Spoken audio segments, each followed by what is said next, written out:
Bright Duty.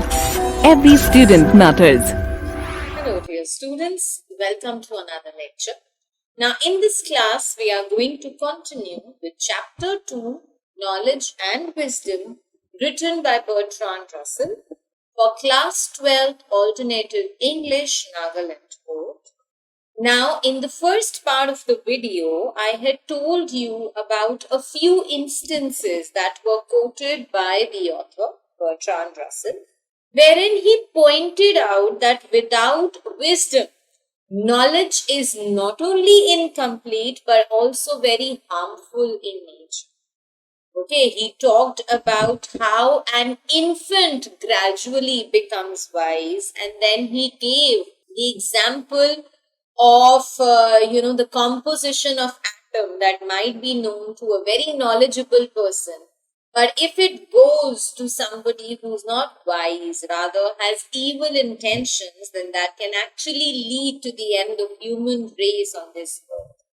So now we are going to continue and find out what else does the author wish to talk about wisdom and the connection that it has with knowledge. So, can wisdom in this sense be taught? So, do you think wisdom can be taught to somebody? And if it can, should the teaching of it be one of the aims of the education?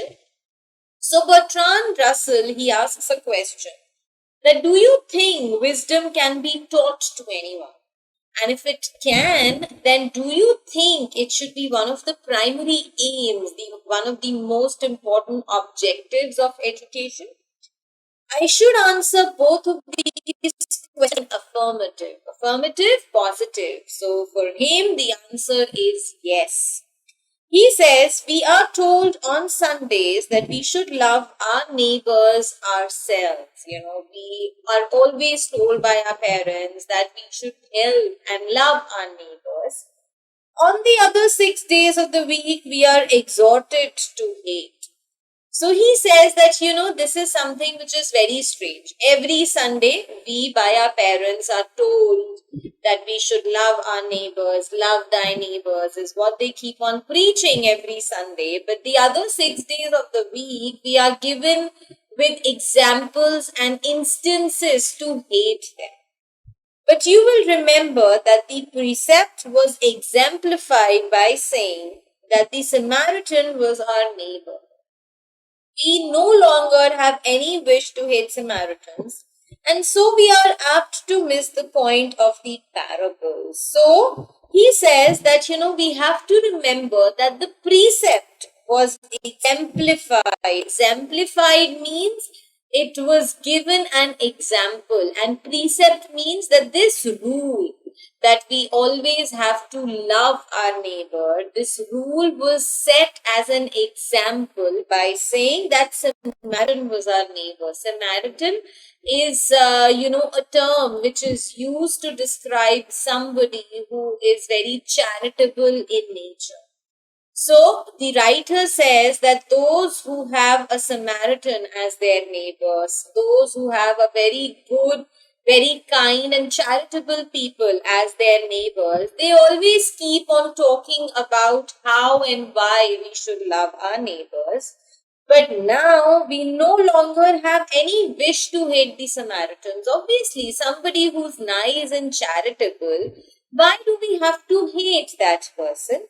And so we are all apt to miss the point of the parable. Parable is the moral, a short story, a short moral story. So he says that since now the neighbors that we have are all kind-hearted, are all charitable in nature, so that story that our parents would always tell us, that we should be loving and caring towards our neighbors, that does not hold true. He says that if you want to get to it, you should substitute communist or anti-communist, as the case may be, for a Samaritan. Now, who are people? Communists are those who are basically a little aggressive in nature, whom we can say are, more into violence, and they are not favoring and they are not promoting peace among the people. So those people, we call them as the communists. So as I said that, the writer has first told us that Samaritans who are good, who are charitable, obviously, such people cannot be hated, such people cannot be spoken any ill of, and therefore the story that our parents used to tell us that, we should always be kind and loving to our neighbors does not hold true.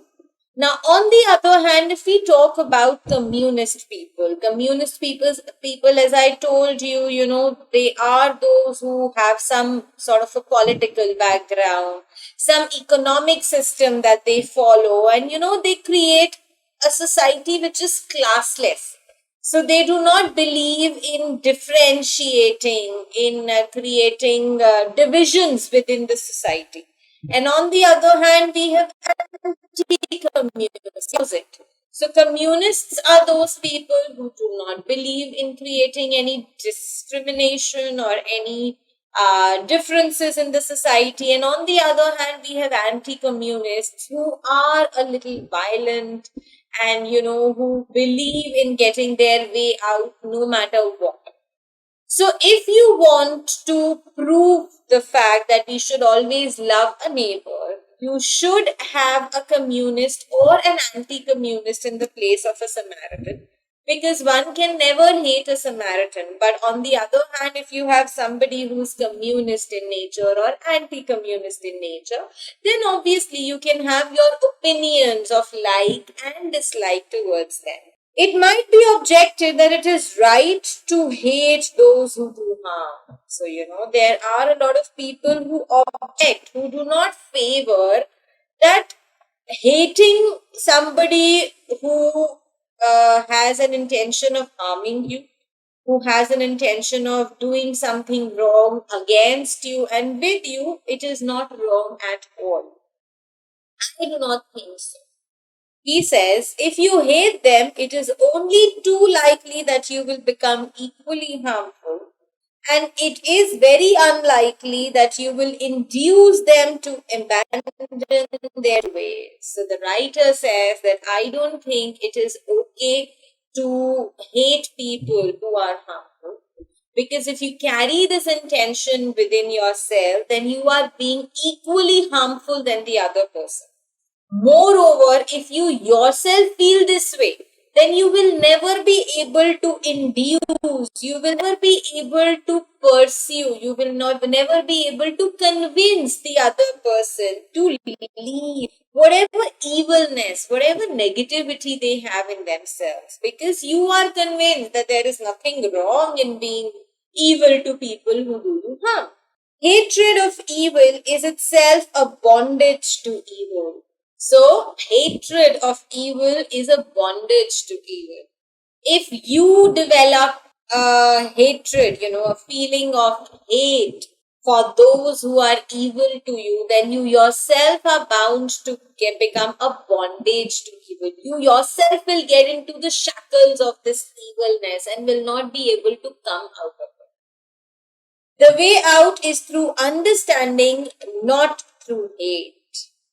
I am not advocating resistance, but I am saying that resistance, if it is to be effective in preventing the spread of evil, should be combined with the greatest degree of understanding and the smallest degree of force that is compatible with the survival of good things that we wish to preserve. So what does the writer say? The writer says that when I am saying that one should never think bad about anyone, one should not have any evil feelings, for anyone, that does not mean that I am promoting non-resistance. That does not mean that I am promoting non-violence and I am promoting the fact that one should always be ignorant towards such people altogether. He says that what is the most important factor in this situation is understanding. So one has to combine understanding with force. You have to understand the perspective of the other person, and then you have to apply some amount of force to yourself so that you are not getting onto the shoes of the other person, so that you are not becoming evil on your own.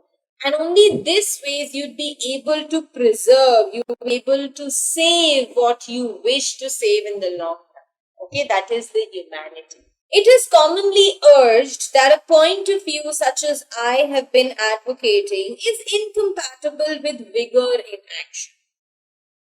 I do not think history bears out this view. Queen Elizabeth I in England and Henry IV in France lived in a world where almost everybody was fanatical, either on the Protestant or on the Catholic side. Both remained free from the errors of their time, and both remaining free were beneficial, certainly not ineffective. Abraham Lincoln conducted a great war without ever departing from what I have called wisdom. So in this particular paragraph, the author is talking about three very famous personalities in our history. We have Queen Elizabeth I, Henry IV, and Abraham Lincoln, who, according to him, advocated and showcased how to carry on wisdom in a practical life. He says that, Queen Elizabeth I and Henry IV, they belonged to that era. They belonged to that time where people were very fanatical. They were crazy. They were mad. And there were always two groups that were made within the people. Either one was on the Protestant side or one was on the Catholic side.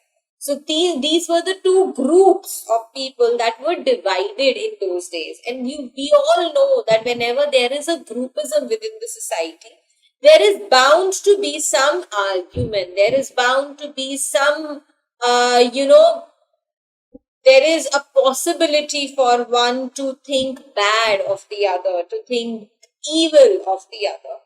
But they both remained free from the errors of that time.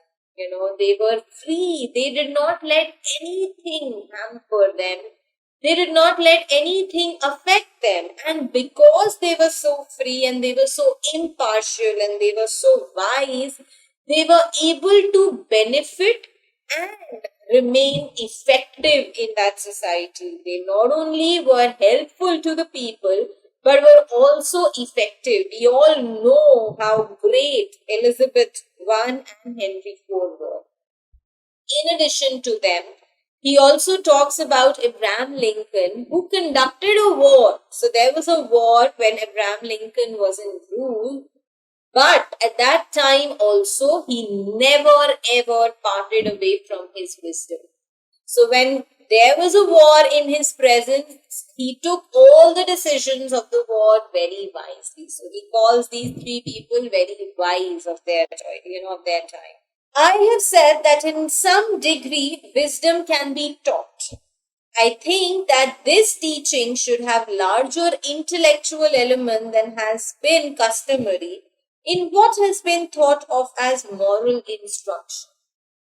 I think that the disastrous results of hatred and narrow-mindedness of those who feel them can be pointed out incidentally in the course of giving knowledge. So he says that, we've read ourselves in this part of the video itself, where Bertrand Russell warns that wisdom should be taught. Right? It should be a part of the teaching methodology. He says that when I say that, when I warn that wisdom should be taught, I am not only talking about the fact that, only the individual, I want when somebody is taught wisdom, one of the most important and prominent ways of imparting wisdom is to attack the intellect of the person, the mind, the brains of the person, rather than adopting a very customary method. Customary is something which is a very great habit of everyone. So rather than doing what it what is actually done, that is imparting moral instruction, moral education to people. You should not do this, you should not do that, doing this is bad, doing this will do you harm. So these morals, rather than imparting, the importance of wisdom through these morals, it is important to attack the intellect of the person, the brain of the person. He says that the disastrous effect of hatred and narrow-mindedness, disastrous, the very harmful effect of hatred and having a very narrow mind, thinking in a very narrow way, it can affect those who feel them, can be pointed out incidentally in the course of giving knowledge. Specifically, those people who are knowledgeable and who consider themselves to be intelligent, if they also are victims to hatred and narrow-mindedness, then this is going to multiply. You see? If I have hatred for somebody in myself and if I convey something to you as well, my thoughts are going to be very partial in nature. They are going to be full of hatred. And this ways my feelings that will multiply are not good and positive feelings that are going on to the society, but negative. And so the web of negativity is going to increase. So this is what he says. He further points out, I do not think that knowledge and moral are too much separated. On the other hand, he also does not want that knowledge and moral should be separated. If you are imparting knowledge to somebody, you have to impart the moral education as well to the person. It is true that the kind of specialized knowledge which is required for various kinds of skill has very little to do with wisdom. So it is true that the specialized knowledge that you require for the other skills has got very little to do with wisdom.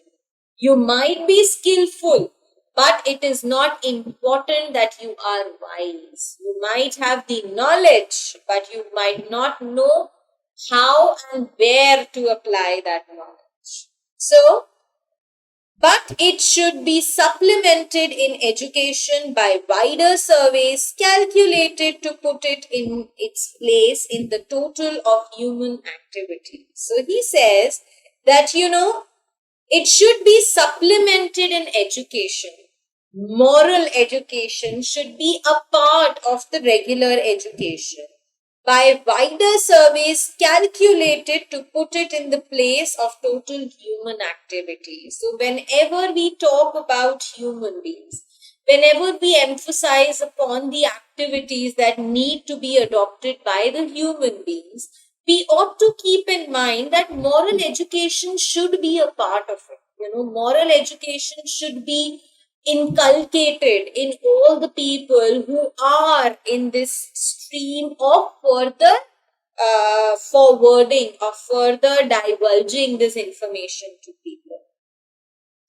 Even the best technicians should also be good citizens. And when I say citizens, I mean citizens of the world and not of this or the sect or nation. So he says that even the engineers, the technicians, everybody should be a good citizen. Again, as I have been telling you, they might be good technicians. They might be excellent when it comes to being knowledgeable in their subject. But being wise is something else. So one has to be a good citizen. That means a combination of being knowledgeable as well as wise needs to be there in every person. And when we talk about being a good citizen, that does not mean being citizens of the world, not of this or that sect or nation. We are not talking about small subgroups or small societies. We are talking about being a good citizen on the whole, on a comprehensive term. With every increase of knowledge and skill, wisdom becomes more necessary, for every such increase augments our capacity of realizing our purposes and therefore augments our capacity for evil if our purposes are unwise. So he says that with every increase of knowledge, The moment we get more and more knowledgeable, we get more and more skillful, wisdom becomes necessary. The more knowledgeable you are, the more wise you should be.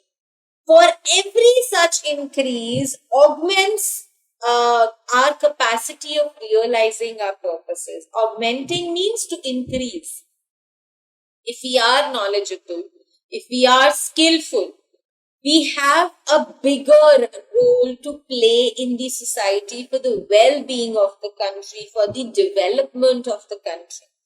And that cannot be done unless and until we are wise.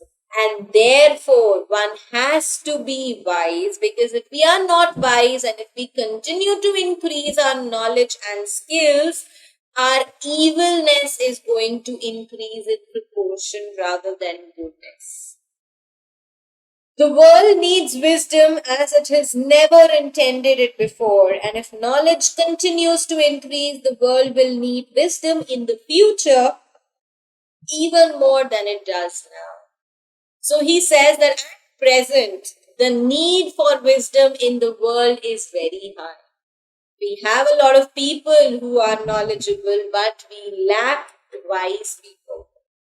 And if knowledge continues to grow in future, if in future people continue to become knowledgeable, then the need of wisdom will be even higher in future. Because if people will continue to be knowledgeable and skillful without being wise, I told you that is going to lead to evilness. And that is something that the world does not. So let us discuss the question which is given alongside. So do you agree with Russell that wisdom should grow proportionately to knowledge? Do you agree with that? That if one is becoming knowledgeable, one has to be wise also?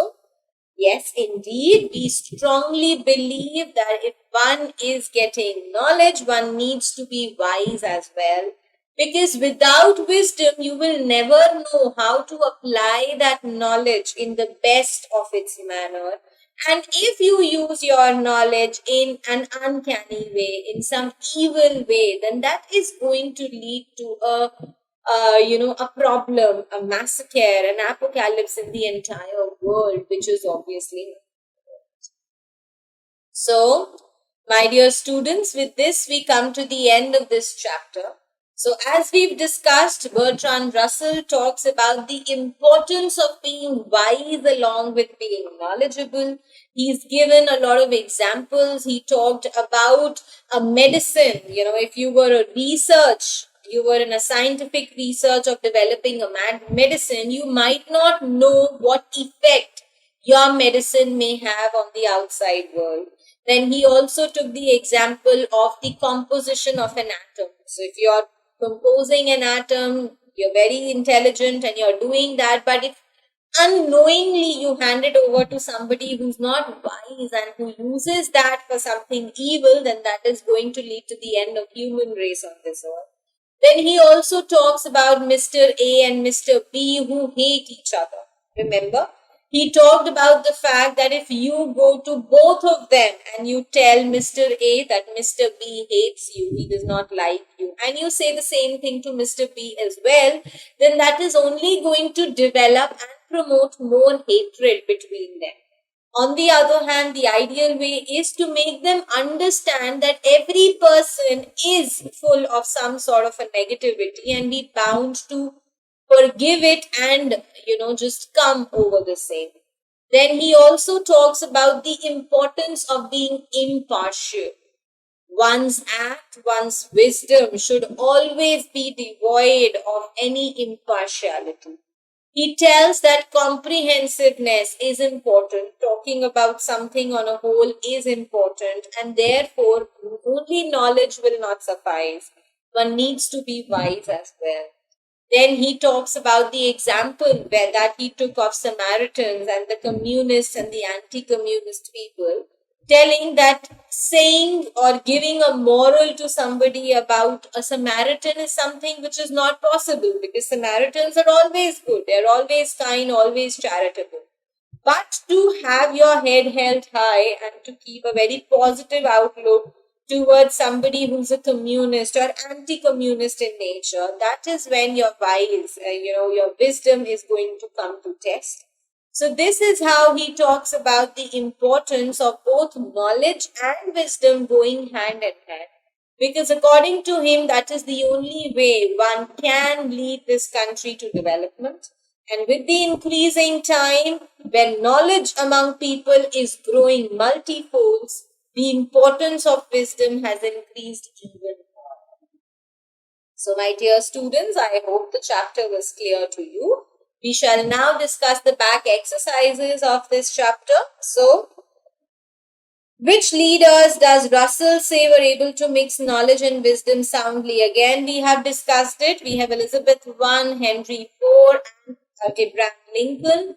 These were the three leaders in our history who, according to our author, were able to mix knowledge and wisdom very appropriately. What, according to Russell, is the true aim of education? So, according to Russell, the true aim of education is to impart wisdom to people. And how does one impart wisdom among people? By hitting on their intellects. Not only using the moral instructions as a way of imparting wisdom, but to attack the intellectual abilities of the people. Why is wisdom necessary in education? Now, this is something that, as I have told you, Russell has tried to advocate this point through multiple examples in the chapter. According to him, wisdom is necessary in education because without wisdom, if only a person possesses knowledge and skills, knowledge and skill alone will not lead this country to development. A person might be very knowledgeable and skillful to develop an atomic bomb, but unless and until the person is wise and knows how to use it and where to use it, it is going to lead to a devastation. So that is why he says it is important, to have wisdom in education. Explain the following lines in reference to the context. I think the essence of wisdom is emancipation, as far as possible from the tyranny of here and now. Emancipation, discussed, means liberty, freedom. So, through this line, the writer is simply trying to put forth the fact that if one needs to be wise, or rather, if one is wise, then it is very important for one to be emancipated from their thoughts, to be free from their thoughts, to be free from their partiality, to be free from their feelings that they hold towards the other person, because without being free of these thoughts, one would never be able to use their wisdom in the most likely manner. Comprehensiveness alone, however, is not enough to constitute wisdom. Just being comprehensive, just thinking about the society as a whole is not enough to, garner wisdom among the people. Why does he say so? Because according to him, if one is, comprehensive, if one is thinking about the holistic development of the society, then just constituting wisdom for that development is not enough. As we've been telling you again and again, wisdom plus knowledge is what is the need of the hour. These two components together are going to lead to the comprehensive society, a holistically developed society where people are sensible, where people are wise and people are aware of where to take the country. Why is wisdom important in the context of egoism of humans? As we have said, every human being has an egoistic character in them. And it is this egoism which forces them to take their decisions which are mingled with partiality. Okay, so one needs to get rid of this egoism, because only without it one would be able to, take decisions and make choices which are wise and which are impartial in nature.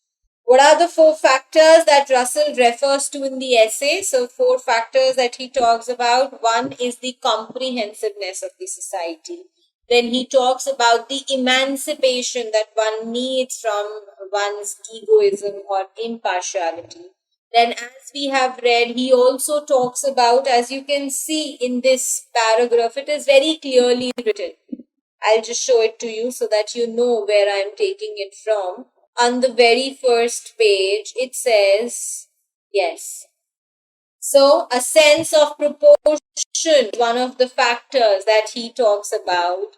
And then in the next paragraph, he talks about comprehensiveness, which is very important, which is one of the most prominent factors that he takes in view. And then obviously he talks about the emancipation from one's personal prejudice, which is the third factor that he focuses on in this situation. And then it is the emancipation from the tyranny of here and now. Okay, so these are the 4 factors that he has been contesting in his entire essay and making us understand how important it is to be wise. So, what is the ideal approach to imparting wisdom in education? Ideal approach, as we have discussed, is to affect the intellect of the people rather than imparting the education, wise education through moral standards. One needs to affect the intellect. Yes, moral education is important, but it also requires affecting the intellect of the. Why does Russell says that Hegel's philosophy of history was lacking in wisdom? Because as he has again emphasized on the fact that history is something that began long in the past and will continue to go infinitely in the future. Right? Everything that happened a minute ago is history, or a day ago is history. So, according to him, Hegel's philosophy of history was lacking in wisdom because it did not take into account this fact. Because it did not take into account the correct proportion of the problems and the possible solutions that one should find to them. How does Russell distinguish between knowledge and wisdom? So he has distinguished between knowledge and wisdom using multiple examples. The most prominent that I would feel is where he talked about the person who was knowledgeable enough to invent the composition of atom, but not wise enough to know whom should that composition of atom be forwarded to so that it is not a threat to the human race. So that is why, and that is how we distinguished between knowledge and wisdom. Explain. With every increase of knowledge and skill, wisdom becomes more necessary. So, when you are getting more and more knowledgeable, you need to be wise. For every such increase augments our capacity of realizing our purposes and therefore augments our capacity for evil if our purposes are unwise. So, we have to explain it. As I have already told you, this is something that we read in the last paragraph where he says that now is the time when people are becoming more and more knowledgeable and skillful in nature. When you become knowledgeable, when you become skillful, it is important for one to be wise as well. Why? Because with increasing knowledge, the increasing amount of realizing one's purposes also gets higher. One becomes more greedy to achieve one's aims and ambitions and desires.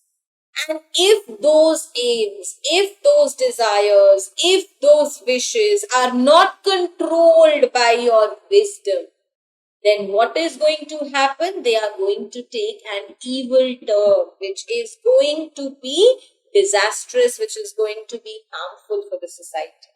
And that is why he feels that with increasing knowledge, wisdom should also increase manifolds. Okay? So, think and discuss. How can potential benefit become a threat? Explain in the context of wisdom and knowledge.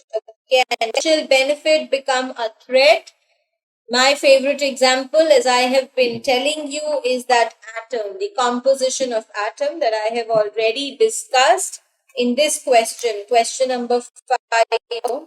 You know, being uh, potential, having the skills, having the knowledge of developing, of inventing an atom is something which is not found in everyone. One needs to be highly capable to do something like this. But if you do not know, if you are not wise enough to use that knowledge in the most appropriate manner, it is bound to become a threat to the world. It is bound to become a threat to the society and every living person on this. And that is why he used that, example, which was a very brilliant example of differentiating between knowledge and wisdom. The next question says, is the teaching of wisdom impossible? No, certainly not. He has very well spoken in the entire essay that teaching of wisdom is not only impossible, but it is very much necessary. It is the need of the hour that he emphasizes upon. He's also pointed out various ways and methods that can be used by one. Using the intellectual ways of imparting wisdom rather than just targeting the moral standards of the people. So, this is how he believes it can be possible for one to impart wisdom to the other. So, with this, my dear students, we come to the end of this chapter. We've discussed the entire chapter with you. The back exercises have been discussed. So, I hope it was clear to you. I shall see you all now in my next lecture.